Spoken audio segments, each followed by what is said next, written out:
Assalamualaikum warahmatullahi wabarakatuh. Nama saya Muhammad Idris, kelas 12 MPL, dan saya dari SMK Antartika 1 Sidoarjo. Dan pada kesempatan ini saya akan mendemonstrasikan fungsi dan alur kerja dari database sistem informasi desa yang telah saya buat. Sistem ini berfungsi sebagai kantor desa digital yang mengelola semua data dan layanan secara terpusat. Mari kita lihat bagaimana data di dalamnya saling terhubung untuk menjalankan berbagai fungsi.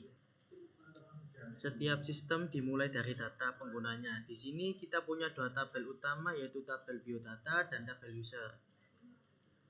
Tabel biodata ini adalah buku induk digital semua warga. Sebagai contoh, kita bisa lihat ada data ID 1 yaitu Budi Santoso dan data ID 2 yaitu Siti Aminah. Tabel ini menyimpan identitas lengkap mereka. Dan tabel user, tabel ini adalah gerbang masuk ke sistem. Ia menyimpan akun untuk login. Lihat di sini akun username Budi dengan role warga. Sekarang mari kita simulasikan alur yang paling umum. Seorang warga mengajukan surat. Pak Budi Santoso sebagai user ID 1 login ke sistem. Ia ingin membuat surat keterangan usaha. Saat ia mengajukan, data baru dibuat di tabel surat ajuan dengan ID 101. Di sini tercatat user ID-nya 1 yaitu milik Pak Budi dengan jenis suratnya ya keterangan usaha dan statusnya masih menunggu sebelum diubah oleh admin. Selanjutnya detail usaha Pak Budi yaitu warung kelontong Budi Jaya disimpan di tabel surat detail usaha. Data ini terhubung langsung ke ajuan tadi yang melalui kolom ajuan ID. Ibu Siti sebagai admin dengan user ID 2 login. Ia melihat ajuan dari Pak Budi. Setelah memeriksa, ia mengubah data di tabel surat ajuan dengan ID 101 menjadi status selesai dan memberikan nomor surat. Pak Budi pun bisa melihat di akunnya bahwa suratnya sudah selesai diproses. Fitur selanjutnya menunjukkan interaksi dua arah antara warga dan admin.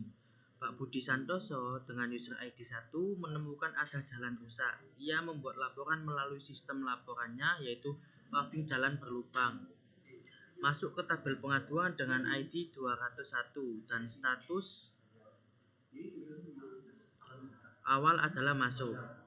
Ibu Siti dengan user ID 2 melihat pengaduan ini. Ia langsung memberikan respon. Pertama, ia mengubah status pengaduannya menjadi diproses.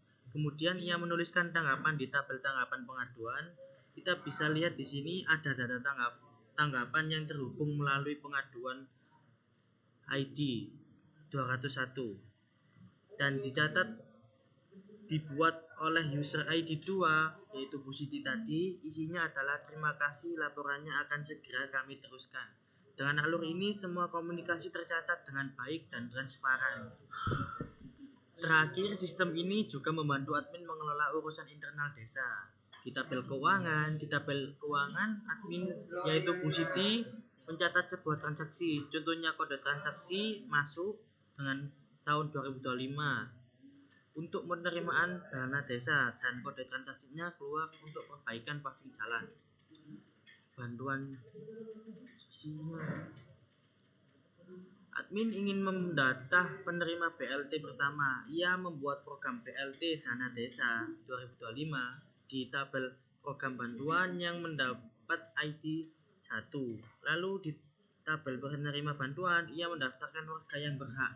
Di sini kita lihat biodata ID 1 yaitu punya Pak Budi dan biodata ID 3 punya Dewi Lestari terhubung ke program ID 1. Artinya mereka berdua adalah penerima program BLT. Dan di tabel berita, admin juga bisa menyebar informasi. Di tabel berita, Ibu Siti membuat artikel jadwal kegiatan posyandu yang bisa dilihat oleh semua warga yang mengakses sistem. Seperti yang telah kita lihat, setiap tabel dalam database ini memiliki fungsi yang spesifik, namun saling terhubung untuk menciptakan alur kerja yang meniru proses di dunia nyata. mulai dari pelayanan warga hingga pengelolaan keuangan dan bantuan sosial. Semuanya tercatat secara terstruktur. Desain ini memastikan data akurat, tidak ada duplikasi, dan semua proses dapat dilacak dengan mudah. Hal ini membuktikan bagaimana sebuah database yang terancang dengan baik dapat menjadi tulang punggung dari sebuah sistem informasi yang fungsional dan efisien. Sekian presentasi dari saya Muhammad Idris. Wassalamualaikum warahmatullahi wabarakatuh.